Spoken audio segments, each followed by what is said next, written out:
a reflection on 1 Samuel 3, verses 1 to 20. Once there was a family, a man and his 2 wives. One bore him children, but Hannah, who was his favourite, could not. She prayed to God and promised that if she had a son, he would serve God all his life, and God blessed her. When Samuel was born, he was sent to the temple to learn to serve there, and grew up serving under the chief priest Eli. One night, Samuel was sleeping in the temple, and he heard a voice he did not recognize calling his name.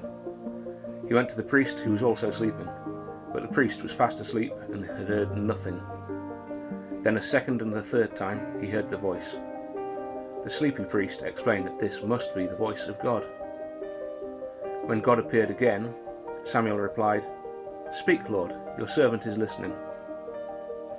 Like his forefather Abraham, Samuel responded, "Here I am." God came seeking someone to speak to the kingdom of Israel. God came once again asking, "Where are you?" The chief priest was right there in the temple, and yet he heard nothing. Once again, God chose for his helper a young boy who did not yet recognize his voice. Someone with no power and no experience, but someone who was willing to listen and to obey.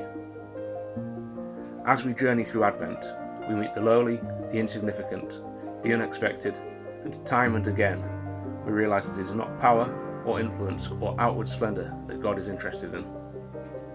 God speaks through those that the world doesn't even notice or consider important, those who are willing to listen and to respond to his call.